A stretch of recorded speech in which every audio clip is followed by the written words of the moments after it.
नमस्कार दोस्तों, मैं अर्जुन आपका स्वागत करता हूँ A to Z सब्जेक्ट वाला के यूट्यूब चैनल में। दोस्तों, मैं आज आपके लिए लेकर आया हूँ संविधान के टॉप 100 प्रश्न, जो very very most important question है। तो दोस्तों, वीडियो को अंत तक जरूर देखना ताकि सभी क्वेश्चन आपको आसानी से याद हो जाएं। साथ ही दोस्तों, अगर आप हमारे चैनल पर पहली बार आएँ तो हमारे चैनल को भी सब्सक्राइब कर लीजिएगा ताकि हमारे आने वाले वीडियो का नोटिफिकेशन आप तक पहुँचता रहे। चलिए दोस्तों, वीडियो को स्टार्ट करते हैं। राज्यसभा का सदस्य बनने के लिए न्यूनतम आयु कितनी होनी चाहिए? 30 वर्ष की आयु होनी चाहिए राज्यसभा का सदस्य बनने के लिए। वह कौन सा सदन है जिसका अध्यक्ष उस सदन का सदस्य नहीं होता है? राज्यसभा। अगला क्वेश्चन देखते हैं। राज्यसभा का पहली बार गठन कब हुआ था? 2 अप्रैल 1952 में। राज्यसभा की प्रथम बैठक कब हुई थी? 13 मई 1952 में। भारत में किसकी स्वीकृति के बिना कोई भी सरकारी खर्च नहीं किया जा सकता? संसद के बिना। राज्यसभा की 2 बैठकों के मध्य समय अंतराल कितना होना आवश्यक है? अधिकतम 6 माह का। अगला क्वेश्चन देखते हैं। भारत के कौन से प्रधानमंत्री राज्यसभा के सदस्य रहे हैं? श्रीमती इंदिरा गांधी और मनमोहन सिंह। राज्यसभा का पदेन अध्यक्ष कौन होता है? उपराष्ट्रपति होता है। उपराष्ट्रपति का चुनाव कैसे होता है? अप्रत्यक्ष रूप से। उपराष्ट्रपति के चुनाव हेतु कौन सी प्रणाली अपनाई जाती है? एकल संगमंडलीय प्रणाली। अगला क्वेश्चन देखते हैं। भारत के उपराष्ट्रपति का चुनाव कौन करता है? संसद के दोनों सदन करते हैं। कार्यकाल समाप्त होने से पहले उपराष्ट्रपति को हटाने का अधिकार किसको है? संसद को। किस सदन में उपराष्ट्रपति के पदच्युत करने का प्रस्ताव रखा गया है? तो राज्यसभा को। अगला क्वेश्चन देखते हैं। उपराष्ट्रपति के चुनाव संबंधी विवाद को कौन देखता है? सर्वोच्च न्यायालय देखता है। उपराष्ट्रपति का कार्यकाल कितने वर्ष का होता है? 5 वर्ष का। उपराष्ट्रपति पद हेतु कम से कम कितनी आयु आवश्यक है? 35 वर्ष की आयु आवश्यक है उपराष्ट्रपति पद के लिए। अगला क्वेश्चन देखते हैं। संविधान के किस अनुच्छेद में उपराष्ट्रपति का वर्णन है? अनुच्छेद 63 में। अगला क्वेश्चन देखते हैं। भारत की संघीय कार्यपालिका का अध्यक्ष कौन होता है? राष्ट्रपति होता है। भारत की तीनों सेनाओं का सर्वोच्च सेनापति कौन होता है? राष्ट्रपति। भारत के राष्ट्रपति पद के लिए उम्मीदवार की न्यूनतम आयु कितनी होनी चाहिए? 35 वर्ष की आयु होनी चाहिए। भारत के प्रथम लोकसभा अध्यक्ष कौन थे? जीवी मावलंकर। अगला क्वेश्चन देखते हैं। भारतीय संसद के दोनों सदनों के संयुक्त अधिवेशन की अध्यक्षता कौन करता है? लोकसभा अध्यक्ष। लोकसभा में किसी विधेयक को धन विधेयक का रूप में कौन प्रमाणित करता है? लोकसभा अध्यक्ष। लोकसभा का जनक किसे माना जाता है? जीवी मावलंकर को। अगला क्वेश्चन देखते हैं। लोकसभा के अध्यक्ष या उपाध्यक्ष की अनुपस्थिति में लोकसभा की अध्यक्षता कौन करता है? लोकसभा का वरिष्ठतम सदस्य। राष्ट्रमंडल अध्यक्षों के सम्मेलन का पदेन महासचिव कौन होता है? लोकसभा महासचिव। भारत की प्रथम महिला लोकसभा अध्यक्ष कौन थी? मीरा कुमार। भारत के प्रधानमंत्री की नियुक्ति कौन करता है? राष्ट्रपति करता है। अगला क्वेश्चन देखते हैं। संघीय मंत्रिमंडल की बैठक का सभापति कौन होता है? प्रधानमंत्री होता है। प्रधानमंत्री पद से त्यागपत्र देने वाले पहले प्रधानमंत्री कौन थे? मोरारजी देसाई थे। कौन से प्रधानमंत्री सबसे अधिक समय तक प्रधानमंत्री रहे हैं? जवाहरलाल नेहरू, 1947 से 1964 तक। अगला क्वेश्चन देखते हैं। प्रधानमंत्री बनने के लिए न्यूनतम आयु कितना होना आवश्यक है? 25 वर्ष की आयु होना चाहिए प्रधानमंत्री बनने के लिए। भारतीय संविधान के अनुसार तथ्यात्मक संप्रभुता किसमें निहित होती है? प्रधानमंत्री में। राज्य सरकार का संवैधानिक प्रमुख कौन होता है? राज्यपाल होता है। अगला क्वेश्चन देखते हैं।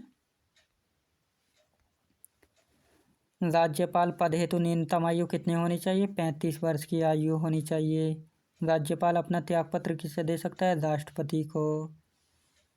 राज्यपाल विधान मंडल में कितने आंगल भारतीयों की नियुक्ति कर सकता है? 1 सदस्य की। राज्यपाल सोने के पिंजरे में निवास करने वाली चिड़िया के समान है। ये वाक्य किसने कहा था? सरोजिनी नायडू ने कहा था। अगला क्वेश्चन देखते हैं। किसकी अनुमति के बिना राज्य की विधान सभा में कोई धन विधेयक पास नहीं हो सकता है राज्यपाल की अनुमति के बिना। राज्य सरकार को कौन भंग कर सकता है? राज्यपाल की सिफारिश पर राष्ट्रपति कर सकता है। भारत के किस उच्च न्यायालय में न्यायाधीशों की संख्या सबसे कम है? सिक्किम उच्च न्यायालय में। अगला क्वेश्चन देखते हैं। भारत के किस न्यायालय में न्यायाधीशों की संख्या सबसे अधिक है? इलाहाबाद उच्च न्यायालय में न्यायाधीशों की संख्या सबसे अधिक है। उच्च न्यायालय के क्षेत्र अधिकार को हटाने या बढ़ाने का अधिकार किसको है? भारतीय संसद को। उच्च न्यायालय के न्यायाधीशों की नियुक्ति कौन करता है? राष्ट्रपति करता है। अगला क्वेश्चन देखते हैं। उच्च न्यायालय के न्यायाधीशों की सेवानिवृत्त आयु कितनी है? 62 वर्ष आयु। किसी भी उच्च न्यायालय में प्रथम महिला मुख्य न्यायाधीश कौन थी? लीला सेठ। भारतीय संविधान के किस अनुच्छेद के अनुसार प्रत्येक राज्य का एक उच्च न्यायालय होगा? अनुच्छेद 214 के अंतर्गत। अगला क्वेश्चन देखते हैं। उच्च न्यायालय के न्यायाधीश को पद एवं गोपनीयता की शपथ कौन दिलाता है? उस राज्य का राज्यपाल। संघ का उल्लेख संविधान के किस भाग में मिलता है? भाग 5 में। संघ का उल्लेख संविधान के किस अनुच्छेद में मिलता है? अनुच्छेद 52 से लेकर अनुच्छेद 151 तक। अगला क्वेश्चन देखते हैं। राज्य का उल्लेख संविधान के किस भाग में मिलता है? भाग 6 में मिलता है। अगला क्वेश्चन देखते हैं। राज्यों का उल्लेख संविधान के किस अनुच्छेद में मिलता है? अनुच्छेद 152 से लेकर अनुच्छेद 237 तक। संघ एवं राज्यों का उल्लेख संविधान के किस भाग में मिलता है? भाग 1 में। संघ एवं राज्यों का उल्लेख संविधान के किस अनुच्छेद में किया गया? अनुच्छेद 1 से अनुच्छेद 4 तक। अगला क्वेश्चन देखते हैं। नागरिकता का उल्लेख संविधान के किस भाग में मिलता है? भाग 2 में मिलता है नागरिकता का उल्लेख। नागरिकता का उल्लेख संविधान के किस अनुच्छेद में किया गया है? अनुच्छेद 5 से अनुच्छेद 11 तक। पंचायती राज का उल्लेख संविधान के किस भाग में मिलता है? भाग 9 में। पंचायती राज का उल्लेख संविधान के किस अनुच्छेद में किया गया है? अनुच्छेद 243 से 243 के के से अनुच्छेद 243 के ड़ तक याद रखेंगे। अगला क्वेश्चन देखते हैं। संघ एवं राज्यों के बीच संबंधों के बारे में उल्लेख किस भाग में किया गया? भाग 11 में। संघ और राज्यों के बीच संबंध के बारे में उल्लेख किस अनुच्छेद में किया गया? अनुच्छेद 245 से अनुच्छेद 263 तक। भारत में निर्वाचन संबंधी उल्लेख संविधान के किस भाग में किया गया? भाग 15 में। अगला क्वेश्चन देखते हैं। भारत में निर्वाचन संबंधी उल्लेख संविधान के किस अनुच्छेद में किया गया? अनुच्छेद 324 से अनुच्छेद 329 तक। भारतीय संविधान में संविधान संशोधन संबंधी उल्लेख किस भाग में मिलता है? भाग 20 में। संघ व राज्य तथा केंद्र शासित प्रदेशों का उल्लेख किस अनुसूची में मिलता है? पहली अनुसूची में। अगला क्वेश्चन देखते हैं।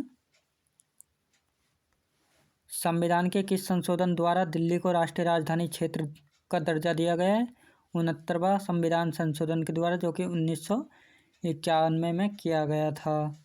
उच्चतम न्यायालय और उच्च न्यायालय के न्यायाधीश तथा भारत के नियंत्रक महालेखा परीक्षक का वेतन तथा पेंशन का उल्लेख किस अनुसूची में है? दूसरी अनुसूची में। शहरी क्षेत्रों की स्थानीय स्वशासन संस्थाओं को कार्य करने का उल्लेख है किस अनुसूची में मिलता है? 12वीं अनुसूची में। अगला क्वेश्चन देखते हैं। 12वीं अनुसूची में कुल कितने विषय प्रदान किए गए हैं? 18 विषय। भारतीय संविधान में 12वीं अनुसूची को किस संवैधानिक संशोधन के तहत जोड़ा गया है? 74वें संवैधानिक संशोधन के द्वारा, जो कि 1993 में किया गया था। भारतीय संविधान में पंचायती राज संस्थाओं को कार्य करने का उल्लेख किस अनुसूची में मिलता है? 11वीं अनुसूची में। अगला क्वेश्चन देखते हैं। 11वीं अनुसूची में कुल कितने विषय प्रदान किए गए हैं? 29 विषय प्रदान किए गए हैं। अगला क्वेश्चन देखते हैं। 11वीं अनुसूची को भारतीय संविधान में किस संवैधानिक संशोधन के तहत जोड़ा गया? 73वें संवैधानिक संशोधन के तहत, जो कि 1993 में किया गया था। दल बदल से संबंधित प्रावधानों का उल्लेख संविधान के किस अनुसूची में मिलता है? 10वीं अनुसूची में। भारतीय संविधान में 11वीं अनुसूची को किस संवैधानिक संशोधन के तहत जोड़ा गया है? 52वें संवैधानिक संशोधन के तहत, जो कि 1951 में किया गया था। याद रखिए दोस्तों। अगला क्वेश्चन देखते हैं। भारत के विभिन्न पदाधिकारियों जैसे राष्ट्रपति, उपराष्ट्रपति, मंत्री, उच्चतम एवं उच्च न्यायालय के न्यायाधीशों द्वारा ली जाने वाली शपथ का उल्लेख किस अनुसूची में मिलता है? तीसरी अनुसूची में। विभिन्न राज्यों तथा केंद्र शासित प्रदेशों के राज्यसभा में प्रतिनिधित्व का विवरण किस अनुसूची में मिलता है? चौथी अनुसूची में। केंद्र पर राज्यों के बीच शक्तियों के बंटवारे का उल्लेख किस अनुसूची में किया गया है? सातवीं अनुसूची में। अगला क्वेश्चन देखते हैं। किस सूची में दिए गए विषय पर केंद्र सरकार कानून बना सकती है? संघ सूची में। संविधान सभा द्वारा भारतीय संविधान को किस वर्ष पारित किया गया? 26 नवंबर 1949। मूल संविधान में अनुच्छेदों की संख्या कितनी थी? 95। मूल संविधान में कुल कितने भाग थे? 22 भाग थे। अगला क्वेश्चन देखते हैं। मूल संविधान में अनुसूचियों की संख्या कितनी थी? 8 अनुसूचियां थीं। संविधान सभा की सभी समितियों में सबसे महत्वपूर्ण समिति कौन सी थी? प्रारूप समिति। संविधान सभा के प्रारूप समिति का गठन कब हुआ था? 29 अगस्त 1947 को। संविधान सभा में किस दिन भारतीय संविधान को पहली बार पढ़ा गया? 4 नवंबर 1948 को। अगला क्वेश्चन देखते हैं। निम्न में से किसे भारतीय संविधान का पिता कहा जाता है? Doctor B.R. अम्बेडकर जी को। भारतीय संविधान पूर्ण रूप से किस वर्ष लागू हुआ था? 26 जनवरी 1950 को। संविधान सभा के लिए हुए चुनाव में मुस्लिम लीग ने कितनी सीटें जीती थीं? 73 सीटें। 296 सीटों पर संविधान सभा के लिए हुए चुनाव में कांग्रेस ने कुल कितनी सीटें जीती थी? 208 सीटें जीती थीं। अगला क्वेश्चन देखते हैं। किस संविधान निर्माता को आधुनिक मनु की संज्ञा दी जाती है? Doctor B.R. अम्बेडकर को। पहली बार किस दिन पूर्ण स्वराज दिवस मनाया गया? 26 जनवरी 1930 को। किसने प्रारूप समिति को अपबहन समिति कहा था? निराजुद्दीन अहमद ने। अगला क्वेश्चन देखते हैं। किसने संविधान सभा को हिंदुओं का निकाय कहा था? लॉर्ड विस्काउंट ने। 3 सदस्य कैबिनेट मिशन भारत कब आया? 24 मार्च 1946 को। संविधान सभा की प्रथम बैठक कब हुई थी? 9 दिसंबर 1946 को। संविधान सभा के प्रथम अस्थायी अध्यक्ष कौन थे? डॉक्टर सच्चिदानंद सिन्हा थे। अगला क्वेश्चन देखते हैं। संविधान सभा के प्रथम स्थायी अध्यक्ष कौन थे? डॉक्टर राजेंद्र प्रसाद। किस देशी रियासत के प्रतिनिधियों ने संविधान सभा में भाग नहीं लिया था? हैदराबाद। संविधान सभा में प्रांतीय तथा देशी रियासतों के कितने लाख की आबादी पर एक प्रतिनिधि को चुना गया? 10 लाख की आबादी पर। अगला क्वेश्चन देखते हैं। संविधान सभा के संचालन समिति के अध्यक्ष कौन थे? डॉक्टर राजेंद्र प्रसाद थे। दोस्तों मैं उम्मीद करता हूँ आपने वीडियो को अंत तक जरूर देखा होगा। सभी क्वेश्चन आपको आसानी से याद भी हो गए होंगे। दोस्तों मैं उम्मीद करता हूँ आपको वीडियो क्वालिटी कंटेंट वगैरह सभी कुछ आपको पसंद आया होगा। पसंद आया हो तो लाइक शेयर सब्सक्राइब करना बिल्कुल भी ना भूलें। साथ ही अगर आप हमारे चैनल पर पहली बार हैं तो हमारे चैनल को सब्सक्राइब कर लीजिए। चलिए दोस्तों मिलते हैं नेक्स्ट वीडियो में।